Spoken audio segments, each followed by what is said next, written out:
starting it, so, He started it. He asked if he could start it. yeah. Okay, we will call this meeting to order, regular meeting of the Santa Fe Public School Board of Education. We'll stand for the Pledge of Allegiance and salute to the New Mexico flag, as well as the acknowledgement of tribal land. I pledge allegiance to the flag of the United States of America and to the republic for which it stands, one nation, under God, indivisible, with liberty and justice for all. Juro fidelidad a la bandera de los Estados Unidos de América y a la república que representa una nación de bajo Dios, indivisible, con libertad y justicia para todos. I salute the flag, the state of New Mexico, the Zia symbol of perfect friendship among united cultures. Saludo la bandera del Estado de Nuevo México, el símbolo Zia de amistad perfecta entre culturas unidas. We acknowledge the original people of the land, the Tesuque Pueblo people, and other tribal nations, and ask them to walk with us today as we share and learn together. Did you forget your Spanish? I don't know. Mine was Christy. Okay, we are on to approval of the agenda, and we have been asked to move the computer science update under presentations, item 12A, to after the superintendent announcements and Yes, follow-ups, please. just That would be above consent. That would be terrific, Madam President. So we'll make that change. Any other changes? And if not, could we have a motion to approve the agenda? I so move. We have a motion and a second. All those in favor say aye. Aye. Any opposed? The motion carries. Secretary Garcia, it's time for executive session. Mr. President, I'd like to, take the Board of Education into executive session. We'll talk about threatened or pending litigation according to New Mexico statutes annotated. Under number 1, it's complaint to quiet title involving properties adjacent to Mandela International Magnet School.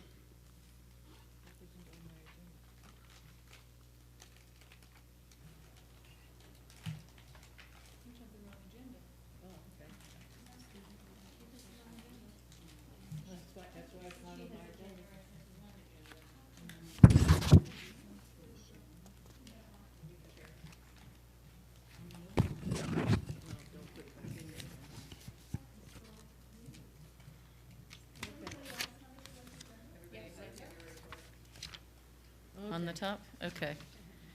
All right.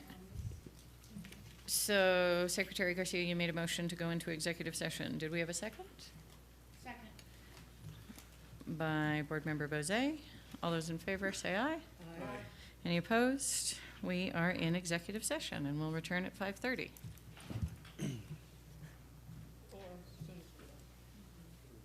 Oh, that's right, that's right, that's right, that's right. At that time. I always forget that.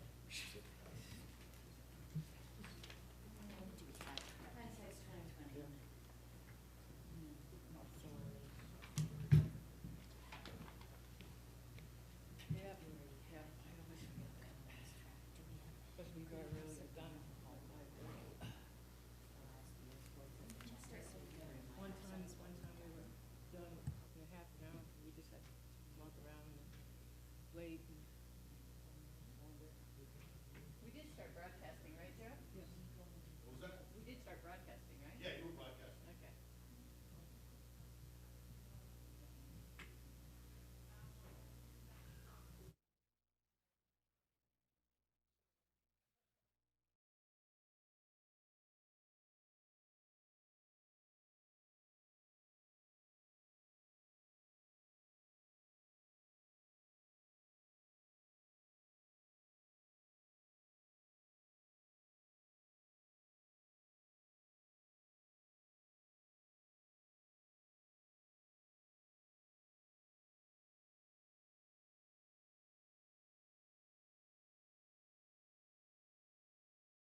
sorry, B, I'm sorry, it's B. Mine's 2A.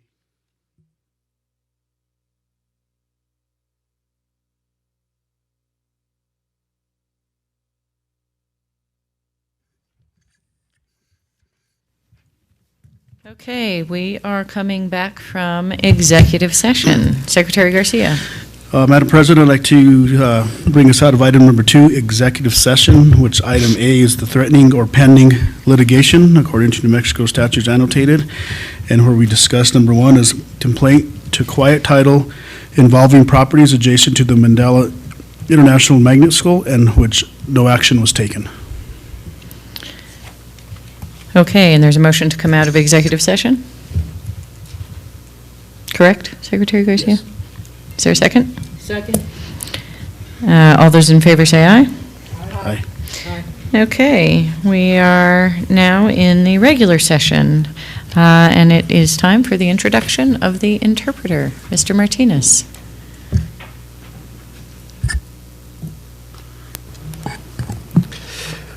Buenas tardes, Presidente Novo, miembros de la Junta Escolar y Superintendente, doctora García, miembros de la comunidad. Mi nombre es Germán Martínez y serviré como intérprete. Si alguien ocupa esos servicios, por favor levante la mano y provee esos servicios atrás de la sala.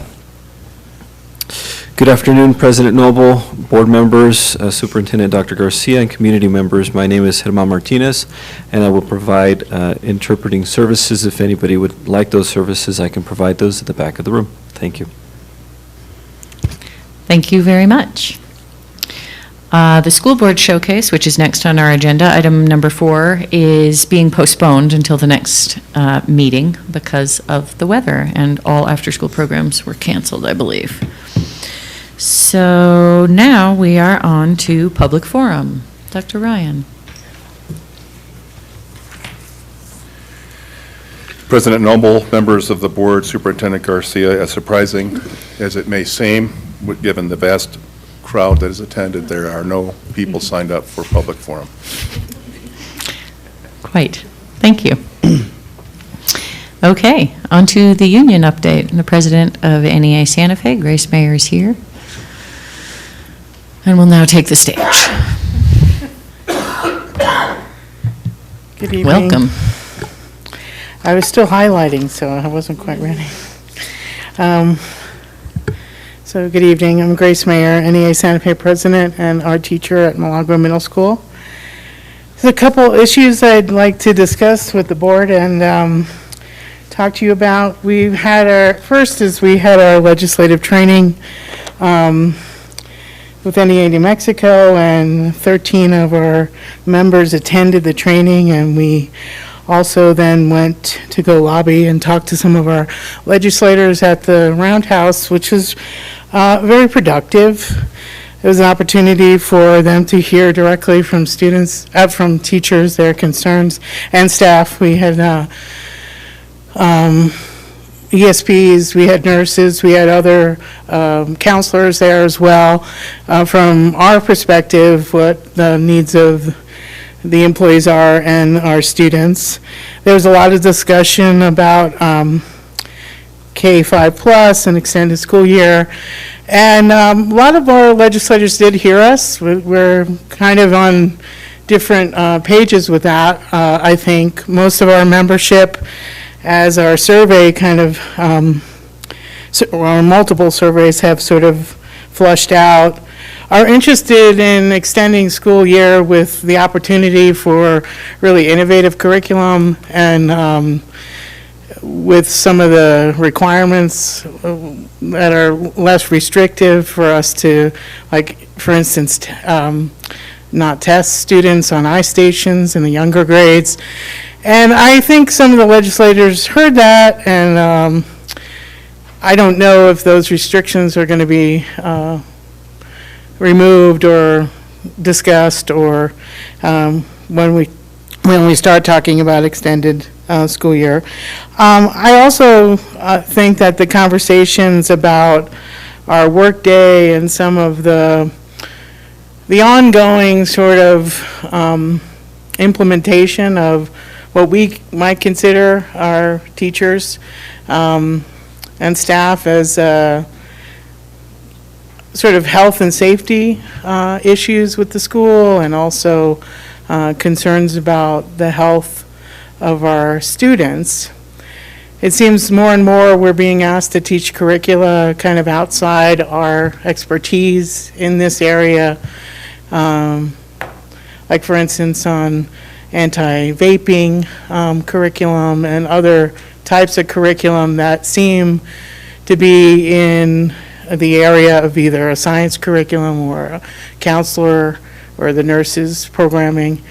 Certainly for middle school and high school, it seems like every couple of weeks we get like, okay, we're going to sort of roll out this and roll out that. And I think there's a need for health and, in elementary through middle school, not just a requirement in high school and 9th grade. And some of our people were talking to our legislators about that. And also, I think trying to talk to them about what it means for employees to be healthy and have the stamina to work through an extended year, even just the regular year that we have. So we were pretty pleased. We've also been asking members to write our different members of on different committees that, like the Finance Committee, when they're talking about the increased raises. We put out a petition where we asked for a 10% raise for all employees. I think we're now at 6, but I do believe we can get a little higher if we have more people calling and supporting Speaker Egolf and trying to get him to, push some people to get some higher raises. I mean, we have $800 million, I believe, in revenues.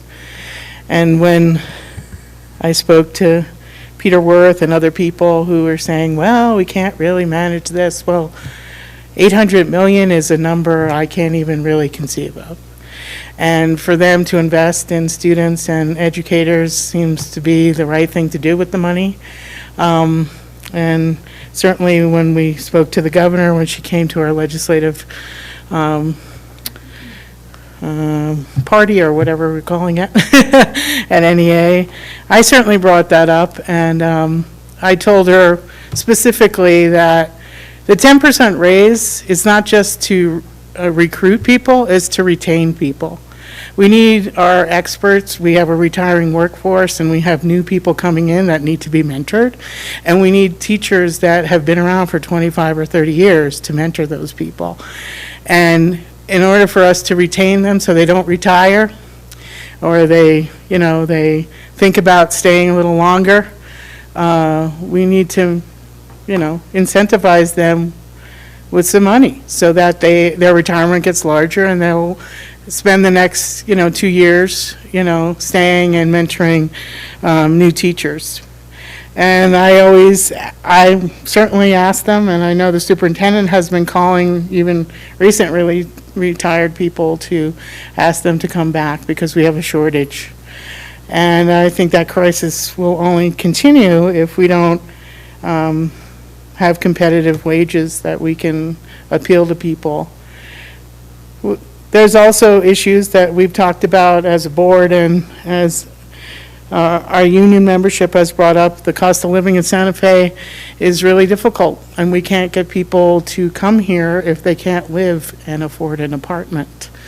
And so, again, I'll reach out to the mayor and talk to him, and I hope that you guys do, about, the possibilities of teacherage or other things that we can do to make sure that teachers that do come here for the opportunity to work at Santa Fe Public Schools can stay and live here or raise a family. Often that happens too, is that people come here and then they decide, oh, okay, they're going to start their family, but then they realize they can't afford a home. So then they move back to, or they can't afford daycare, so they move back to where they came from, so they have no support system. So there's a whole lot of stuff that's an ongoing issue that we've been talking about for a while, but I'm hoping that maybe we can really work with the mayor and figure out some positive ways to support our teachers and employees. As you know, I sent you a copy of, well, a few of you, the copy of the letter, the proposal that asking the mayor to have a part-time release for all city employees to volunteer and work for the Santa Fe Public Schools for 2 hours a month. He didn't say no, which is positive. He said he would refer to a few people, and then I believe the superintendent maybe had a meeting, or I don't know if that was exactly the issue, but there's discussion of that, and if we could get the community to support our teachers in the classroom and our students in the classroom, they would feel a lot better in terms of the support that they need to educate students. It's becoming a daunting challenge now, because it's not only educating, it's counseling, it's mentoring, it's nursing. There's all kinds of things that educators are doing beyond the academic kind of rigor of the classroom. There's a couple of things I also want to bring up about some concerns that have been coming up for our teachers in terms of aggressive behaviors in the classroom directed towards our staff. Some of our staff are being injured and having to go and get checked out at Concentra, which is or by their doctor. And some of it is just constant kind of behaviors that are disruptive behaviors that are making it more and more challenging. Our students, of course, come from all different backgrounds, and a lot of them are from situations that maybe aren't supportive of them, and I think that they're taking it out on the adults in the classrooms. But I wanted to just read a few provisions of the administrative code about the responsibilities of students. I think a lot of times parents think that there is an absolute right to education, but there isn't. And it says it. And you have to conform with the rules and the policies of the school. And I think that a lot of times our teachers don't feel like the administration is necessarily saying, like, we support our teachers or we support our staff. They're saying, okay, how did we handle this so that the parent doesn't come in complaining? But the thing is, I think the parents need to sometimes think about their students' behavior and assist us in modifying the students' behavior. So the general provisions here with the jurisdiction over students, all officials, employees, and authorized agents of public schools whose responsibilities include supervision of students shall have comprehensive authority within constitutional bounds to maintain order and discipline in a school. And then it goes on to about exercising that authority. But there's a couple things I wanted to point out. The school is a community, and the rules and regulations of a school are the laws of that community. All persons enjoying the rights of citizenship are subject to the laws of their community.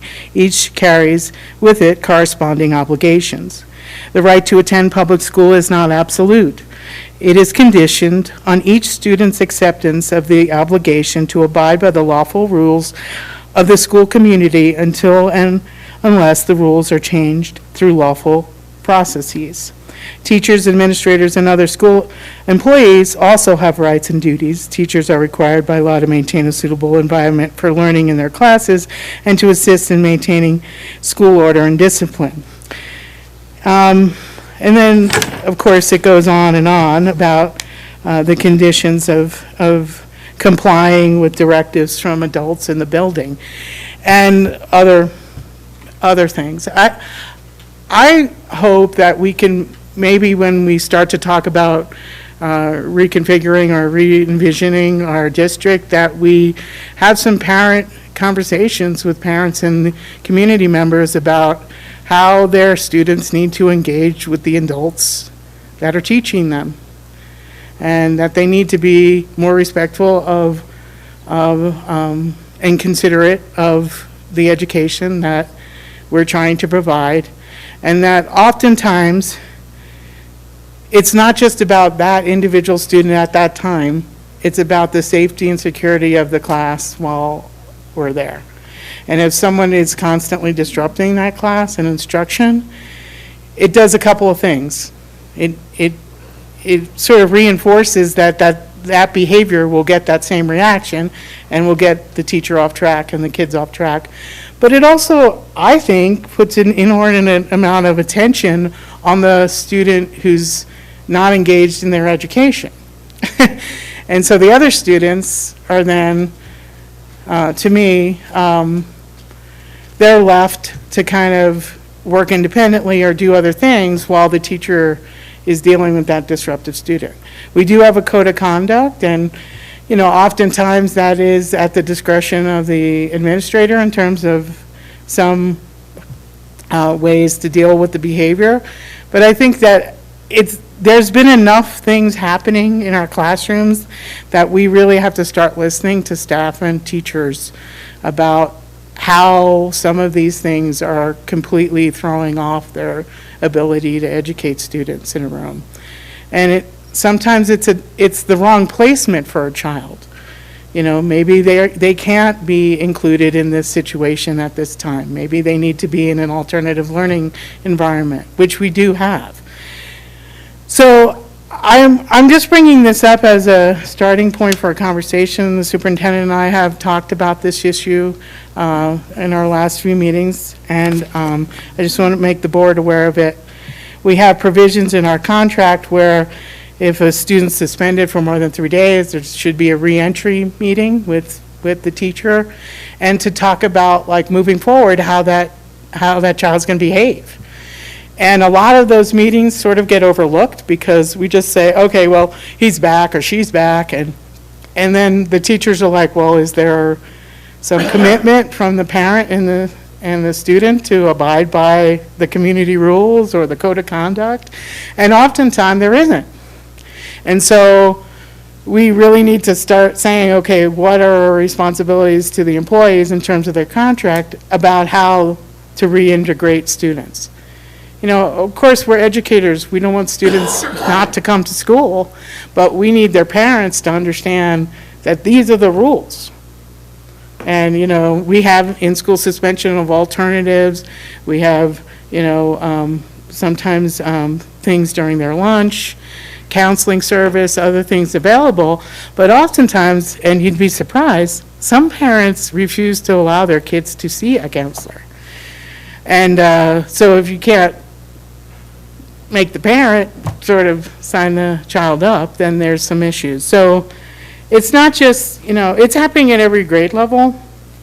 And I'm sure the superintendent knows of certain things that have happened recently, but I'm just hoping that we can have a public conversation that's open and honest with parents about what the expectations of conduct in school is. And it's not always about the teacher trying to sort of, get the kids on track. It's about the parent taking responsibility for rearing their child and telling them this is appropriate maybe in a different environment, but not, at school.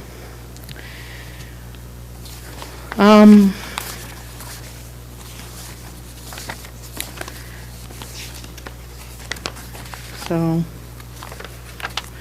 there's a couple more things because this comes up all the time, and I want to bring up, and then I'll go to more happier subjects.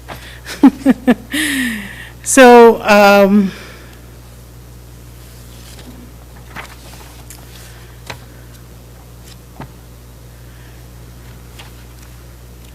I wanted to talk to you a little bit about our preparation time and other duties that teachers are being sort of asked to do during some of that time. So most teachers have 5 hours of preparation time per week, and special ed teachers have a little bit more, which is a time for them to prepare instruction for their classes. Other things can happen within that time, but they shouldn't be pulled out for meetings about either IEPs or SATs, SATs on children, or even looking at student data. That's at the discretion of the teacher. So like, for instance, if the team at a school, fourth grade team, wants to meet during their prep, and if they can, to look over data, to talk about a student's, achievement in their class or whatever, or generally go over curriculum, we don't want to tell them they can't do that. So it's permitted in here, but it's not required if someone doesn't want to attend. And what's happening, and what's been happening for a while, is that administrators or instructional coaches are pulling out teachers and saying, well, you need to meet at a grade level during your prep time. And some schools are better at saying, no, we're not doing that, and then other schools are not. So this is an ongoing issue because more and more teachers feel they don't have enough time to actually prepare instruction and to work strategically with kids on certain things, and to learn new information and then kind of digest it and start working with it with their peers if they choose. So there is a provision if you're pulled out during your prep time and you don't get the 5 hours in elementary school, you can be paid your daily rate for that time. But teachers more and more, they want their prep time. They don't really want to have that time taken away through IEPs or other meetings that are required by the principals at the school. And which brings me to, I'm bringing up these issues because these are ongoing issues that we have dealt with through grievances and other things, and we seem to get somewhere, and then there's new principals and there's the same kind of repeat behavior. And the other thing is that there's provisions in our contract that talk about duty. So all teachers usually do 15 minutes or so of duty 3 days a week. Could be in the morning, could be in the afternoon, could be during recess. But there is now this, because I think an inordinate kind of fear of like something happening, this energy that's in the air about somebody coming on campus, somebody doing something, some kids, that may be engaged in behavior that's not appropriate, that I think that there's been this increase in how many duties people are doing. Some staff is doing duty every single day, which I don't think is necessary. Some are being asked to do duties beyond their contract time, and that's not, that's prohibited in our contract. So if we have a 7.5 hour day, then they shouldn't be assigned duties prior to that or after that. And, I'm not okay with parents sort of abandoning their kids to the school, but there has to be a point when we say, okay, we're not going to allow teachers to stand outside for a half an hour or 40 minutes until the late parent shows up. Those children should be brought inside, their parents should be called, and they should be told, this is the end of school, make arrangements. Make arrangements. When I worked for the city program over the summer, years ago, a friend of mine, and, basically we would say, well, I'm sorry you can't get here, but, you're already a half hour late, and, we'll call CYFD. They get there. And so I know we want to be welcoming to those families in the community, but there's a point where we have to say, we're not here, the whole day to accommodate you. And I know I've talked about this with the superintendent, and we've pulled back on some of those duties, and Linda Sink has changed schedules in some schools, but it creeps up because there's just allowances made. But I'm really asking the board and to really start telling the community, look, we need you to step up and help us too. And we can't just extend, the learning day because there's a crisis for you. We have after-school programs, we have other things that they can put kids in if they can't get there. So I'm hoping that by sharing this, that for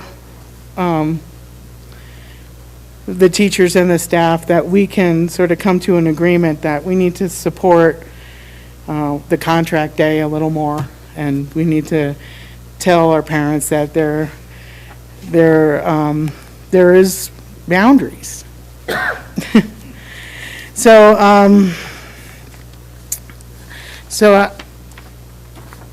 on a happier note, I'm sure you got this, or the superintendent may have shown you that the unit value was increased by $36.86, which is significant for our district. And I've asked the superintendent to negotiate these monies as per our CBA, which if there's an adjustment in this, then we go back to the table to try to bargain this to assist our employees. So I'm hoping to do that in the next 2 weeks. The other thing I want to bring up, and this is the fun thing, is that I'm really excited about this expo. A lot of our teachers are, for the STEAM Expo that's happening at the Convention Center.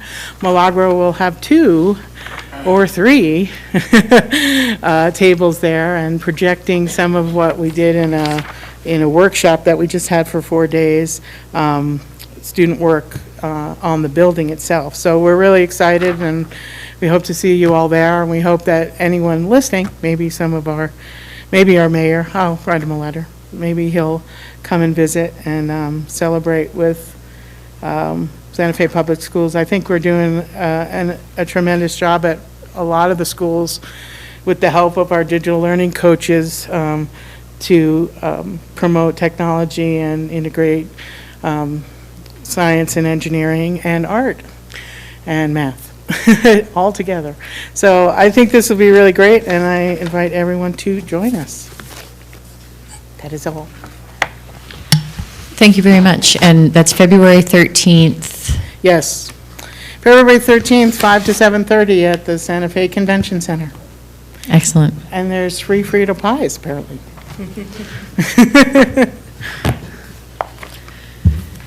Thank you very much, Grace. Okay. We are now on student board member announcements and follow-up. We don't have any student board members tonight, so we will go on to board announcements and follow-up. And I will pass out information about the nominations for the NMSBA School Boards Association, is what that is, 2020 Excellence in Student Achievement Award. The Excellence in Student Achievement Awards program seeks to promote student achievement in school districts and to assist local school boards in recognizing school leaders, staff, and other individuals who have played an important role in improving student achievement at the local level. The guidelines for the award presentation. The award is sponsored by the NMSBA, the New Mexico School Boards Association, and presented on behalf of NMSBA by each local school board in New Mexico. The award has the NMSB name and logo engraved on it, along with the name of the award. One award per district will be purchased by NMSBA and will be sent to the district for presentation. Districts wishing to present more than one award will be assessed the cost of an additional award, which is approximately $40 per award. The criteria. Each district's local school board will choose the recipient through an open nomination process. The process for selection will be at the discretion of the local Board of Education. That's us. The recipient is an individual or group that must have played an important role in improving student achievement at the district level. Recipients may include the following: school board member, administrator, teacher, staff member, parent, community member, or volunteer. The deadline is March 20th for local districts to send the name of the award recipients to NMSBA. So this is really just a little bit of a brain teaser for us to start thinking about folks for a nomination. Last year, with the inspiration of Secretary Rudy Garcia, we nominated Vice President Price, who got the award, much deserved for her long and important service to this district in so many different roles. And we also, was it just two? Did we do that? And Teresa Hamilton, or did we did four? We did a bunch. Anyway, it's really a nice recognition for folks that give so much to the school district. So we have the form there that we passed out, and we'll put it on an agenda to talk about. That's me. It's like an echo, except it's delayed. Anyway, yeah, that way there's any malfunctions of any kind. So we'll have this on a future agenda, and we can talk about, and we can do, obviously, the cost is not prohibitive if we have people who, deserve recognition. And sometimes, if we can't give giant raises every year, maybe we can at least recognize. So, Ms. Mayer covered the STEAM awards, or the STEAM night. Any other board announcements to say? I went to our school science fair that was feeding that expo, and it was really wonderful. It's just nothing quite like a bunch of kids feeling really proud of the experiments that they did and wanting to tell you about it. So, any other board announcements? Just really quick, Madam President, I appreciate the talk from the union president. I totally agree with her and I would like to see how we can work on this. How do we actually create a dialogue for family discussion? How do we get the families more involved as into, yes, you have to pick up your kid at a certain time. Yes, you have to drop them off at a certain time, because sometimes you see where families, sometimes they drop them off at school, and it's like, we're there to educate them, and I think sometimes families are busy out there, but we got to figure out a way how to dialogue with the families. And one of the things I thought about is, I don't know how or when or if we can even do this, is some sort of an orientation, some sort of an assembly, like the first week of school or something, and maybe invite the parents to come to an open house or something and have the do's and don'ts of school, and maybe that might be a start. But I appreciate you coming forward with that, because we definitely need to get the community and the families involved into their roles and responsibility. Thank you. Okay, moving on to superintendent announcements and follow-up. Madam President, just because of transportation and weather concerns, I'd like to go ahead and move, we had said to do presentation before the consent agenda, but in the interest of time, can we do it now? Yes, please. So, Dr. Ryan? Dr. Ryan, and special guests.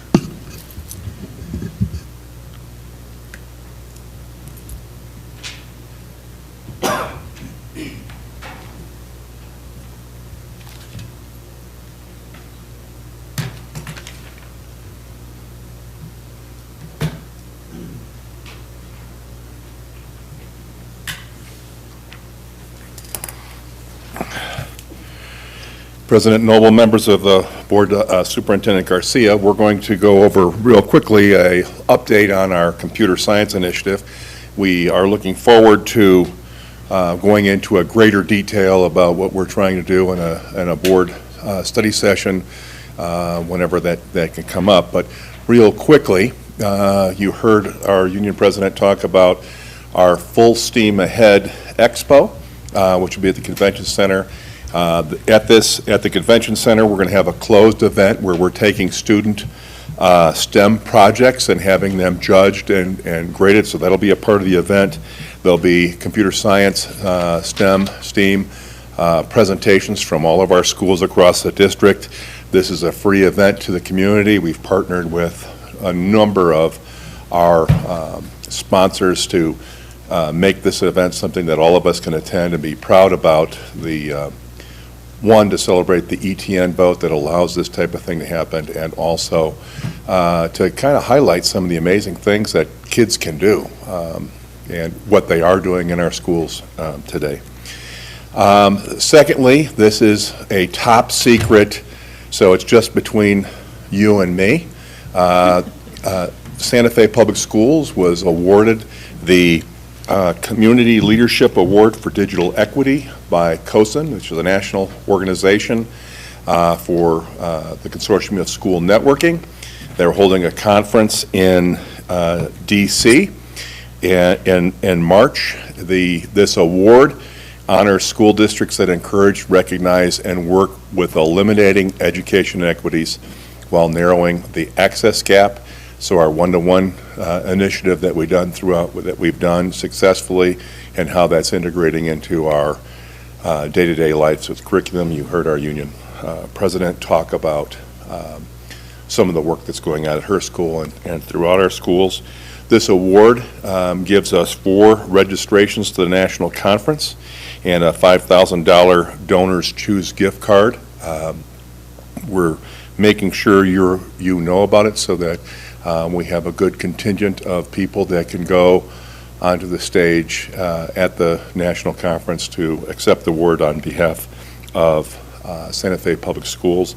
And I think this award recognizes the incredible collaborative work that our schools, our teachers, our students are doing, and our ability to maximize equity within our school district for all students. Tom, excuse me, Dr. Ryan, on that point, Madam President. I think it also says a lot about our community that has funded our educational technology note, because without that, we would not be able to address inequities in terms of access to technology. So thanks to the voters of Santa Fe County that have really invested in technology in our community. Well said. Madam President, just on that note, is it a possibility that we can actually put out a press release, actually basically thanking the school district and actually the community? Madam President? Absolutely, Secretary Garcia. I know that Dr. Ryan said we could only share this, it's only between us and him right now, but even though it's all over YouTube, but as soon as we get the word, we will go public with it. There is an official notice. Very quickly on our computer science ready by 2025, so CSR 2025, we have, following the diffusion of innovation theory, we're looking for working with the innovators within the district, then building our plan towards early adopters, late adopters, and working this through so that all schools by 2025 have gone through all 3 stages of training. So we have the first phase schools, which there were 4, went through an awareness training this summer. We sent 70 teachers to the New Mexico Computer Science Week in Albuquerque, and then a second week with each of the 4 schools and their teams to create an awareness plan for their school district, for their school. Each school creates their own plan. The district serves as consultant to the schools and tries to knock down the hurdles and barriers and give support for the school's plans, which each of them own and is different from each other.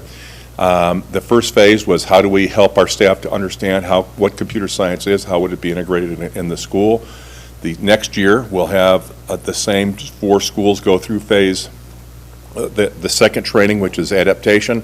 So how do I start to look systemically at computer science and integrating it across all the content areas. And then the third year, they'll go through another week training where we'll look at transformation. Now that you know what it is and how you would use it in your classroom and in your subjects, how do we look at really transforming the way we deliver teaching and learning to students in our schools? And we're going to, in late March, give the application process for the second phase of schools, so you might hear that, which they'll apply to be a part of this, and they'll go through 3 years of of comprehensive and focused training, and we'll do that until we've gotten all schools by 2025.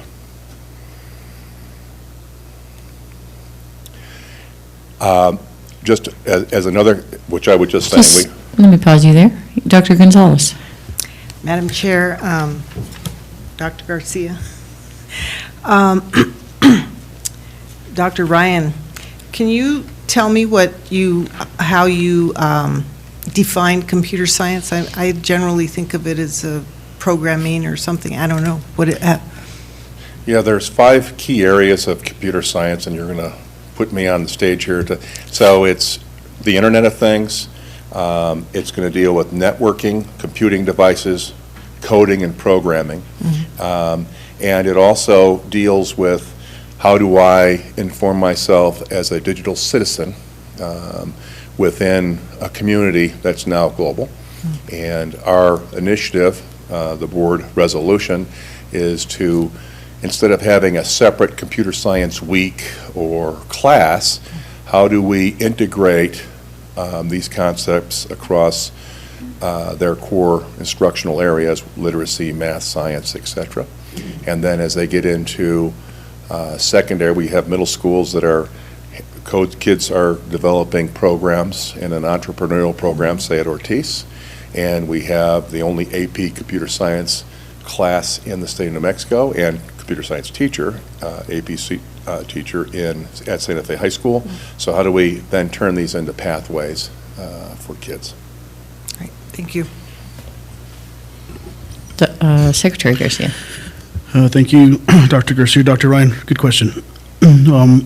What schools on the previous page, what schools were actually, did we start with? That'd be on this slide here, Acequia Madre. Thank you. Who has created a Creative Commons theme for their plan. Salazar, Self-Expression and Mentorship is their theme. Milagro Middle School, which is focusing on coding and portfolios. And then Santa Fe High Schools that had an interesting team of different content areas, people, English and social studies, etc. And they're looking at crosswalking the standards, computer science standards with the academic standards they have in their classrooms. So, Madam President, Dr. Garcia, Dr. Ryan, so when on phase 2 of the schools, what are the next schools that are in phase 2 for awareness? So following I that, guess I'm wondering about my district. yes, President Noble, board members, and Board Member Garcia. What we chose to do is we wanted to be able to focus resources on the schools that were really interested in kicking this off and not distract them with yet another thing to put on. So the schools apply for this first set of schools. I think there were 8. These are the 4 schools that wrote the best application. We will look at the next cohort of schools, so it's based on whether they apply or not. And with the idea that we'll all get there, and they know they will, it's just, am I ready for it this year, or do I need to wait till next year? One of our schools had a brand new principal and staff, so we thought this might be a little bit much to add on to. So we try to look at making sure that they can be as successful as possible. Madam President, were you done? Madam President, Dr. Ryan, we don't want to give the impression, though, that computer science education or STEAM education isn't happening in other schools. If you looked at all of our schools, probably all of them are doing some form of computer science education. So there is coding happening and other kinds of related computer science instruction and digital coaches working with our kids in your district and each one of your districts. This is for this particular very focused plan around implementing the resolution that the board passed, was it 2 years ago or 1 year ago? 1 year ago. Yes, and so this brings more intentionality to the work. So I think this is exciting and wonderful, but we could show you another map that could show you all the different programs that are Expo. happening throughout the district. Thank you, Dr. Garcia. That's correct. We've got an entrepreneurial program that I mentioned where kids are creating code at Ortiz, although they're not part of the formal school-wide plan. Piñon has won robotics competitions and has some of the best computer science programs So we support those. We'll continue to support those. This is building a comprehensive plan and focusing the support on them. And breaking news, we have Drew, is it Ayote? Who is from Meow Wolf. Our district has created a wonderful private-public kind of partnership with Meow Wolf, and they want to use this as kind of an example, I think, as we go nationally. So, Drew? Awesome. Thank you, Dr. Ryan, and good evening, Superintendent Garcia, President Noble, and members of the board.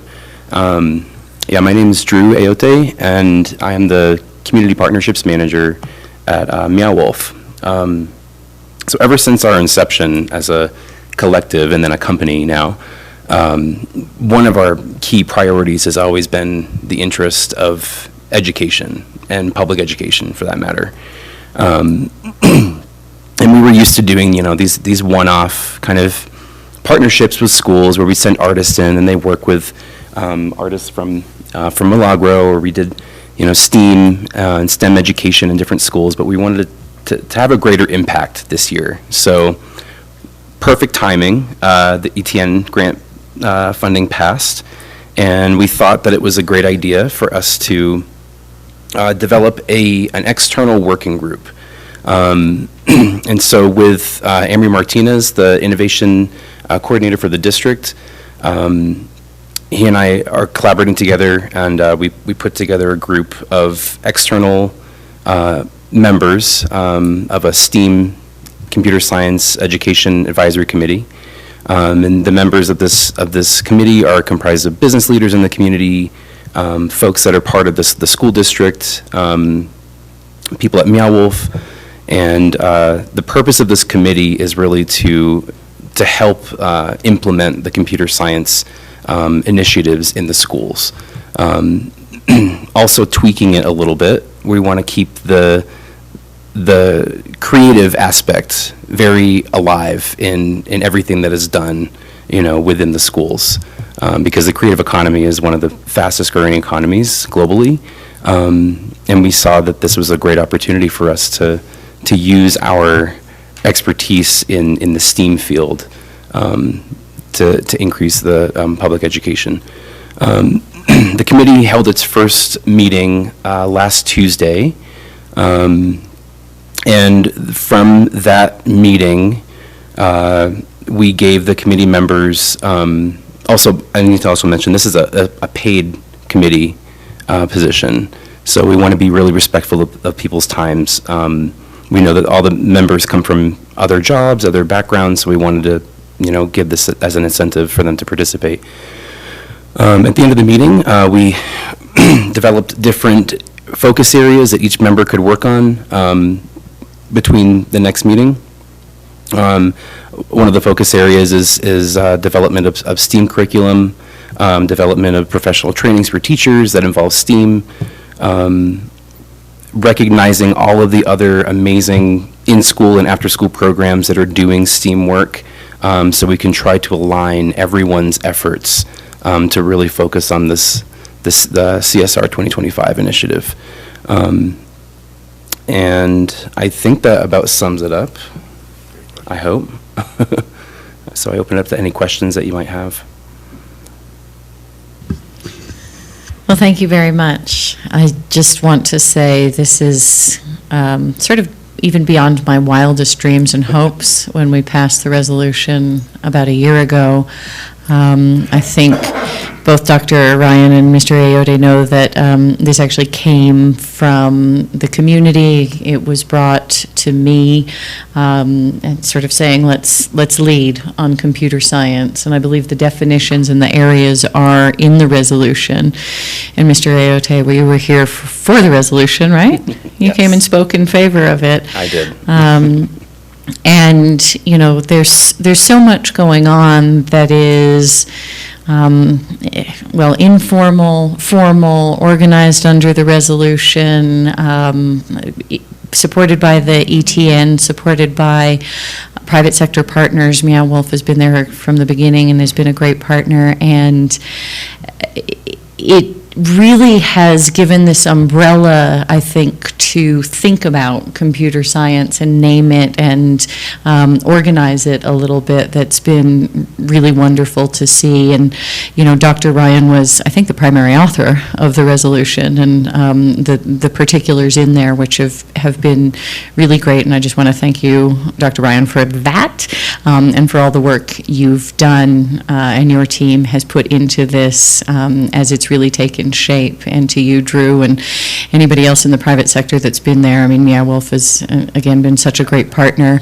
And truly, there was a robotics fair at some point in the Santa Fe High School gym, which just knocked my socks off. And that was, I think, maybe, you know, the robotics teams that you were mentioning, some of them are after school, some of them are, again, sort of informally put together by school personnel who just want to work on something with kids and do an after-school club. And what they're doing is amazing, because let's face it, you know, a lot of the kids are ahead of us in terms of their knowledge and use and proficiency with technology. So this is great to hear. Congratulations on two pieces of breaking news that we heard here tonight under, you know, just between us and the reporter in the room. But really, this is, he's not listening, that's right. Dylan keeps a very good poker face, so to speak. But thank you, just thank you so much, and it really is wonderful to see. Madam Chair, Dr. Garcia, thank you both very much. It's great to see things that I've envisioned for a long time finally coming to happen in Santa Fe, and I really appreciate the partnership with Meow Wolf, and we've had a good partnership with them at Santa Fe Community College as well. So thank you both. Dr. Garcia. I just really want to thank Meow Wolf. I know that you all hosted us and back when the resolution was passed, and we had a tour, and then we took another second tour with senior staff. But how fast this is moving, you know, that's what I'm, and I don't mean that, I don't think it's capricious by any way means, but just how quickly this has really taken root. It just really makes me so happy. And I just really want to thank Meow Wolf and your leadership for this partnership with the school district. The other, I hope we can have a presentation another time. You know, we hear a lot about, you know, the medical career pathway or the pathways at ECO, but we have established career pathways at both high schools, and the one we don't talk a lot about is the Innovation Academy at Santa Fe High. And the Innovation Academy at Santa Fe High, you know, they have won the supercomputer challenge. You know, we beat Los Alamos, I think, 2 years ago for the state championship. I mean, that's a big deal. And other types of championships that they have won regionally and nationally. And so hopefully we can bring that back another time. But we have this vision, again, of how we're doing the medical career pathway. You know, we've pushed it into Ortiz and trying to build, you know, a cluster. And we're trying to do that with innovation, with the Innovation Academy and STEAM with Milagro and Acequia, and building that, you know, career cluster. But moving it down to middle school and elementary, you know, where we start building them all the way up. And so I think, you know, when I've talked about the reinvention resolution for shorthand, this is so central to how we begin to continue to reinvent ourselves and hopefully attract more families to the Santa Fe Public Schools, because there are amazing things happening here, and we have an amazing community and great, you know, this is a most beautiful example of a public-private partnership that benefits everyone and hopefully builds a workforce for our community as well. So just thank you for bringing the resolution. Thank you to everybody. It just makes me so proud to be superintendent in this district, truly. And to be fair, Dr. Garcia's vision on this 2 years ago about where she wanted to go and what we needed to do and how we could build this.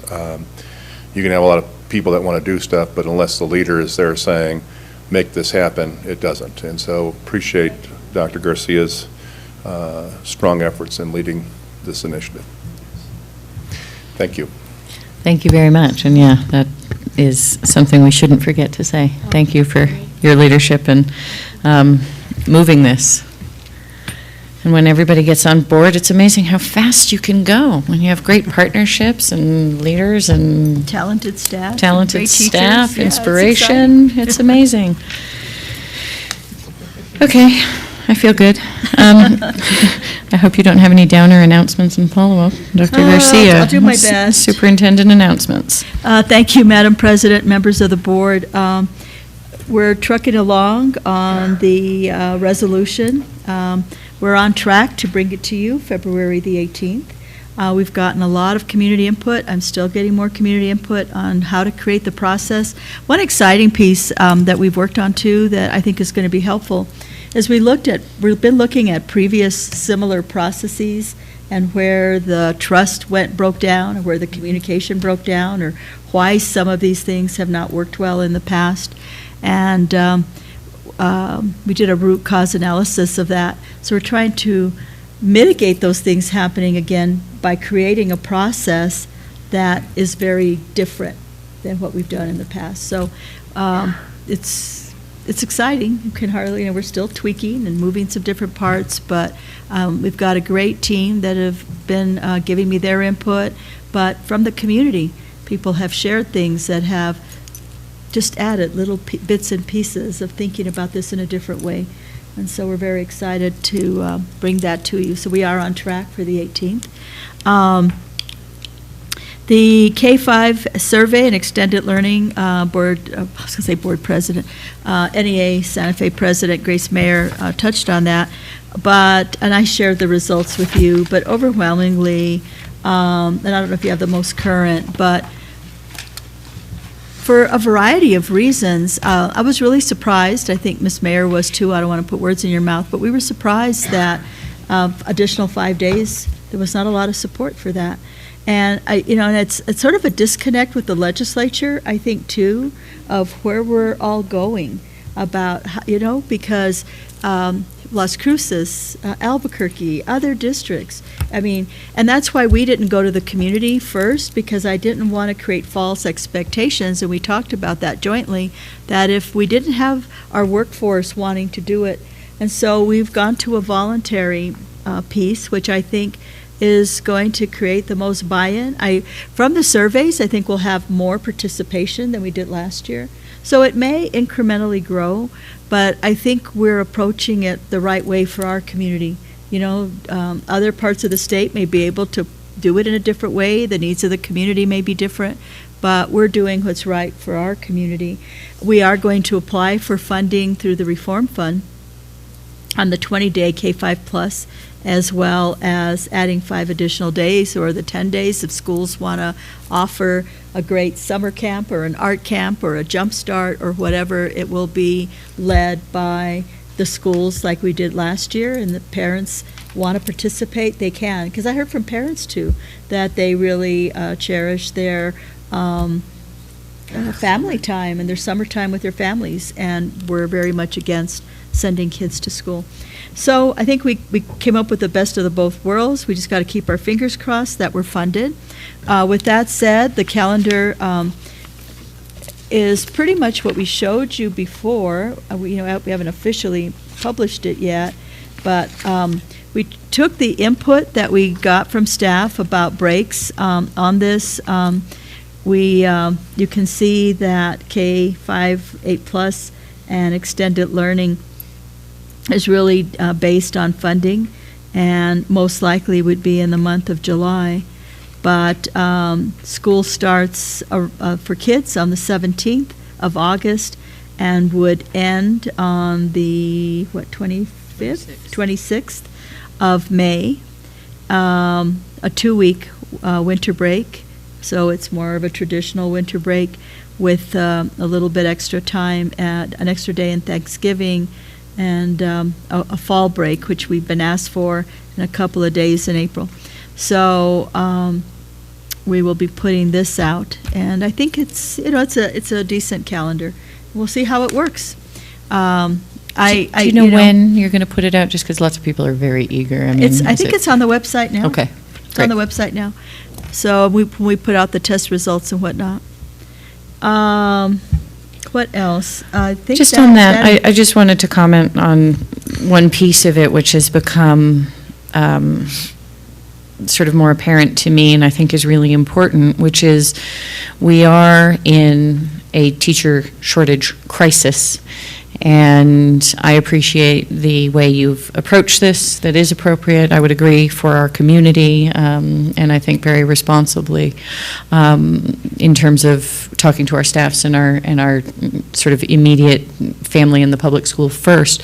But I've just become more and more concerned that, and I know you forwarded us a couple of those strongly worded emails, but that we could lose teachers if we make this mandatory. And I think a lot of us see that going to a longer year model is probably where we're going, but we do need to do it in conjunction with our community and in conjunction with our staff, and we cannot exacerbate the teacher shortage by forcing people into things they don't want to do, or by pushing it too hard so that we end up just having teachers throw up their hands and say, you know what, it's not worth it anymore. And with some of the communications, both formal and informal, that has become really something that I see and am thinking a lot about, and I appreciate the way you've approached this. And, truly, I think Ms. Mayer said it even in her comments in the union update that, we've got to work with the staff. We've got to figure out what this rhythm is like and how people can be healthy in a sort of different model and rhythm of school. And as much as we'd love to just sort of say this is how it shall be and everybody change, it would be perhaps easier and more appropriate if that was policy designed and mandated at the state level. But in Santa Fe, I think we've done it in an appropriate way, and I really don't want to see us lose teachers by forcing something too soon before the community is ready. Any other updates from you? Oh, Secretary Garcia. Just really quick, Dr. Garcia, on October 12th, 13th, and 14th, that's just a regular fall break to give teachers and students a break. Yes. Did we think of actually putting it on the 19th, 20th, and 21st? Just because in the 23rd and 26th, the schools are closed again, right? I think it's the start of the quarter, and there was some thinking about starting the quarter there. Then the 23rd and the 26th are parent-teacher conference days. You were saying move it to that week? I was just, Madam President, I was just wondering, because some of the parents out there are going to say, well, school's closed again on Monday and That is Friday. a thought. I'm going to defer to staff, if you guys that helped me with this or that worked on the calendar or were in cabinet or SS cabinet. Any of you there, do you remember the discussion about why not those other days? Be safe, Dr. Ryan. Of what the thinking was about not having it right before then, other than the quarter? Of starting that, other than the quarter, yeah. And I think that happens with teacher, does it happen anywhere else? We have teacher-parent conferences again on the 11th and the 12th. Right, that was in January. Right. So we fixed that one. Right. I mean, that is a thought. I mean, we could look at that. I know we have put the calendar out. People are looking at it. And I think people mostly look at it for when they're taking their summer break or their fall break. We could look at it. I don't, we have a principals meeting on Thursday. And so we could try to get their input and see if there's some rationale why it's better before that quarter. Thank you, Superintendent. Also, just because it seems like the teacher-parent conferences are usually on Thursdays and Fridays. So once again, we have those parents that have two different children in elementary school and high school. And then if we're going to have it on the 23rd of October and the 26th of October, just food for thought if you can take a look at it. Thank you. We will. Thank you.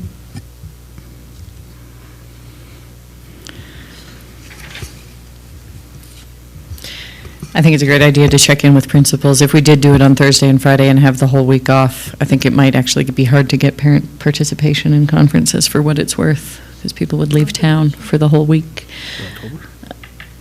Yeah. My favorite time to travel.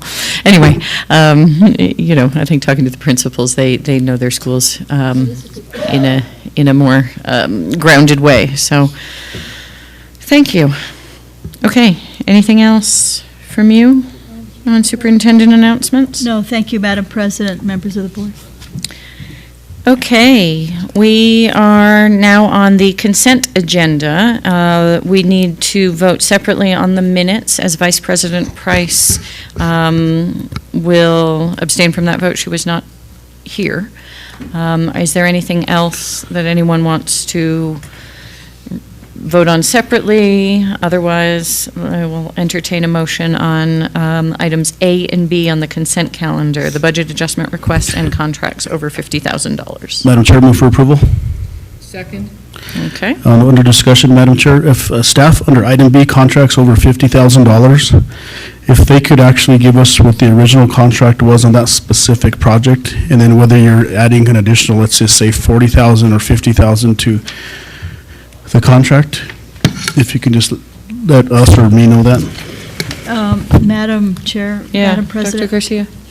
So are you asking us, Board Secretary Garcia, and I'm asking Edmond if you can really notice this, are you asking us to add a new column on the contracts? Madam President, Superintendent, let's take for example, the first one, which is IT Connect. The amount is $186,000. It's actually out of the general obligation bond. It's from the operations department, and they have staff that's actually working on it. And so I guess the question on the purpose site is very good, which they actually give a really good detail of what it's used for. But I guess, was the original contract for the removal and reinstall all information system, was that a $2 million contract and we're adding 40, or we're adding, is that a $2 million contract and are we adding $186,000 to that, or is that part of the original $2 million contract? You follow me? I'm not, because I don't know where you see the 2 million. No, the question is, Oh, I mean, if it was an adjustment, Mr. Martinez, can you help us address that? I would imagine that if we're changing the contract amount or an allocation, we would note that, correct? President Noble, Board Member Garcia, so these are essentially base items, so these are new contracts or any items that are standard items that are, if there's any changes or adjustments, those are made in the notation as far as the purpose of the contract itself. In the prior contract listing from the prior board meeting, we did have some of those adjustments, and that was noted in the purpose itself. And to clarify, we usually get the total contract amount in that column, I believe. Correct. So I think we do it. I Okay. guess, short answer, sorry. Now I understand these what are you all were new. asking me. I'm sorry. thank you. Okay, we have a motion and a second. Any other questions, further discussion? All those in favor of approving consent items A and B, say aye. Aye. Aye. Any opposed? None opposed? Okay, now we will look at the minutes for January 21st of the regular meeting. Any changes, corrections? If not, could we have a motion? Madam Chair, move for approval. Madam President, move for approval. Second? Okay, we have a motion and a second. All those in favor say aye. Aye. Aye. Any opposed? And one abstention by Vice President Price. Okay, we're now on item 11, our action items, the second reading and approval of policy 351 on homework. Dr. Garcia. Thank you, Madam President. This is the second read on the policy. Assistant Superintendent Vanessa Romero is here to answer any questions. We've already presented this policy, and so this is the second read. Nothing has changed from the last time that you reviewed it. anything you want to update us on? Members of the board, President Noble, Dr. Garcia, I'm just here for any comments or to answer any questions. if There's you no have any. update. No updates. Okay, thank you. Any questions? I'm going to move for approval because I'm excited about this. That's her, easy. It's never gets presented. I'd like to second that. Okay, we have a motion and a second. Any further discussion? All those in favor say aye. Aye. Any opposed? Okay, the motion carries unanimously. Thank you very much. Thank you, Ms. Romero. Thank you, Dr. Garcia. It's really, and this is one I've heard a lot about, and everybody is ready for a look at homework. So thank you for bringing this forward. Action item B, complaint to quiet title involving properties adjacent to Mandela International Magnet School. Let's see if I can get this right. This ultimately is us saying we have no disagreement on the property boundaries in the property adjacent to Mandela International Magnet School. Madam President, members of the board, that is absolutely correct. Okay. Secretary Garcia. Madam Chair, I think we've heard quite a little bit about this, and so I'd like to make a motion for approval. Thank you. I'll second. Second, oh, okay. Or Dr. Gonzalez. Okay, we have a motion and a second. All those in favor, say aye. Aye. Any opposed? Motion carries. Thank you. Thank you very much. And now we are on action item C, a resolution 2019/2020-5 declaring a fixed assets surplus. Dr. Garcia, do you want to talk us through this? Well, and I'm going to ask also Mr. Martinez to come forward. This is something that we have to do by law every year. And this is requesting approval. I'm sorry, I keep forgetting to turn that on. Request approval to dispose of that property. You know, we have to list why we're disposing of it.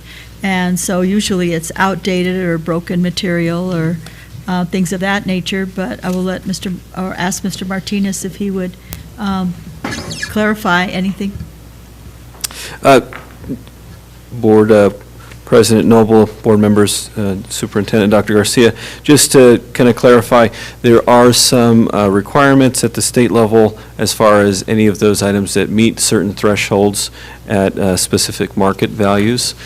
So if they are above a certain threshold, we are required to follow a certain process as far as disposing of those items. We cannot just dispose of them off the whim, and they have to go through a specific process. And so this resolution essentially is qualifying that as the process. Secretary Garcia. Madam President, Dr. Garcia, where does the schools actually have, do they have like an auction like the state does, or the county does? How does the school dispose of this? Or is it taken to the landfill? Can you explain a little bit about that? Board President Noble, Board Member Garcia, depending on the items themselves, for example, if it were a technology item, some of those items that do have intellectual materials on them, we would not be able to just dispose of them in a landfill. We would have to have those items completely wiped clean in terms of any of the memory, and then they can go through a recycling process through either a landfill or some other place. For items that are that do have some specific market value, if it is a furniture item or any other item in that sense, we can have an auction or a sale. And in the business services, we've ventured into some of those potential options, like a surplus auction website. I know of some other districts and state entities that use a public surplus auction website. Those also require a certain fee structure, though, and so we've essentially utilized what we can in-house in trying to recycle them, but haven't had a kind of an open sale yet for those items. So just really quick, Madam President, Dr. Garcia, I guess what I'm kind of guess going to is the New Mexico counties the other day, they had a legislative breakfast, and some of the sheriffs actually kind of donate their used vehicles, because some sheriff's department actually are a little more equipped than others in smaller communities. And so if we can actually donate one of our sheriff vehicles that has 100,000 miles to a community that is in dire need of a unit, then I'm all for that. But if there's some computers that can actually, this is kind of thinking a little bit outside the box, we can donate them to, I don't know, even a smaller school district or a different country, I'd totally be all for that, but just kind of food for thought next time. And then secondly, it calls that the list is attached, but I'll take the trust in the staff and the superintendent that you guys are going to do the right thing, because there's no list in here. But next time we have this, can you please give us a list of all the items that are on there? And I know you can't give us a list of every single computer cord and all that stuff, but some sort of a list as into what we're disposing of. Thank you. President, on that point, if, the board would like to postpone this item, or if you're ready to go ahead and take action, we can, but we will provide you the list. I just noticed that it wasn't on there now, too. It isn't. Board Member Bozay. Madam President, Dr. Garcia, I would also like to inquire if there is some equipment that is broken, technology equipment that's broken that doesn't have proprietary information on it, or, any other inherent value, that there could possibly be an activity for kids to harvest some useful materials from those broken printers. For example, have excellent motors in them, and kids can do amazing things with the motors and the glass that are in a lot of printers. And we're talking about innovation tonight, so that seemed timely. Excellent stuff.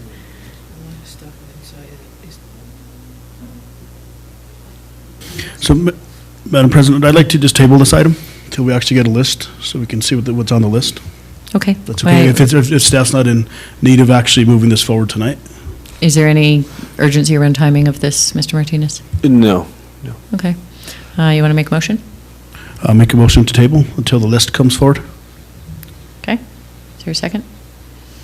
Second. There's a motion and a second. Any further discussion? All those in favor, say aye. Aye. One vote against, 4 votes for. This action item has been tabled, and so we will see it again. Okay, moving swiftly along. We've had our presentation. We are now on board discussion and possible action. Anybody want to bring anything up here? We have no items listed. Seeing none? Yes, Board Member Bozay and then Secretary Garcia. Madam President and Dr. Garcia, I just wanted to take a moment today, in light of our weather issues that happened, to kind of share my perspective as someone who lives outside of the city limits. I think it's very easy for people who live in the city to sometimes forget how rural lots of Santa Fe County is. And so I know I greatly understand the difficulty that this situation is. I'm a working mom of kids in the schools, and so whether they're delayed or they're sent home, which they're not anymore, thank goodness, but one way or another, it's a difficult situation for parents who work, which many of us do. And so I think I wanted to say thank you to Dr. Garcia for always keeping the safety of our children first and foremost. I know that that is absolutely the case, and that it's difficult to please everyone in this sort of situation.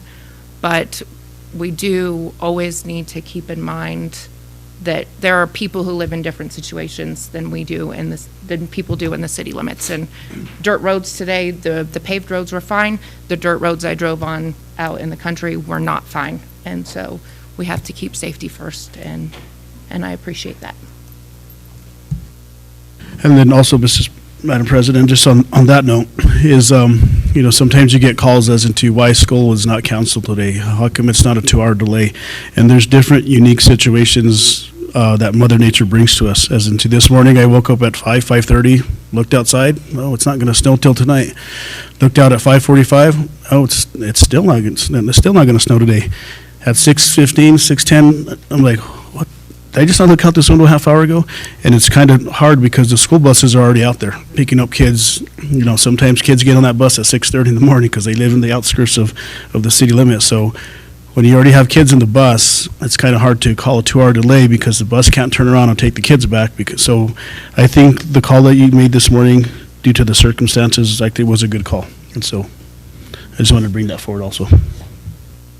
And I've heard more and more people appreciate particularly the judgment and communication about not releasing students once we are in school, because there might be kids going to unsupervised homes and parents who don't get the message. And just again and again, I've been sort of hearing voices saying, that makes a lot of sense, and I appreciate that. So thank you.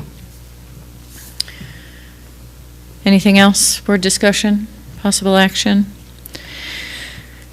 Okay, next on the agenda, we'll see how this works. We have a brief check-in on board work today on behalf of the Santa Fe Public Schools students and our adherence to agreed norms. And this, as I understood it from our board retreat, is just meant to be a moment of reflection or any comments anybody wants to make, particularly around those things. And in thinking about it, I would just say, you know, I've said it before, but I'm really excited about this homework thing. And I think that that's really good work on behalf of the Santa Fe Public School students. Appreciate that coming forward, and that we have approved that new policy. Anybody else want to comment? Anything? Norms? It's a chance to call out, you know, whatever. Madam President, I actually would like to congratulate the two students actually that actually won the spelling bee. I think they were from the Gonzales School District. And I'm not too sure if they were actually the brother and sister that actually won the spelling bee last year or not. But they were actually, I believe, in the paper on Sunday or Saturday, but congratulations to those students. Yes, and that would have been a perfect board announcement. I missed it, and there is a dominant family at Gonzales in spelling bees. So, you know, I'm guessing it is the same family that has won some of the awards before. Madam President. Yeah, Dr. Garcia. This is your part of the agenda, but I forgot to give you all something. Alma put together for all of you all the different, even though you may not be on audit committee or the PI board or CRC, here are all the meeting dates and when they meet, and also the NMSBA meeting dates, and for you, Secretary Garcia, when your meetings are. So I thought you would find that handy. And then this is just a communication that was supposed to go in your boxes that I wanted you to have a copy of. And that's all. Okay, thank you very much. Anything else to note here? On advanced planning, we do not have a study session next week. We have a study session, we have a meeting 2 weeks from today on February 18th, and then we will have our study session, that's right, once the legislative session is over on the 27th of February on a Thursday. Is it the 28th? Right. No, the 27th is when the study session is. Yes, the legislative session ends on the 20th at noon, and we have our study session scheduled on the 27th, Thursday, 4 to 6 p.m. So just for anybody who didn't notice, we have moved study sessions to be on Thursdays and to begin at 4 p.m. Anything else on advanced planning? Okay, we are adjourned. Thank you very much.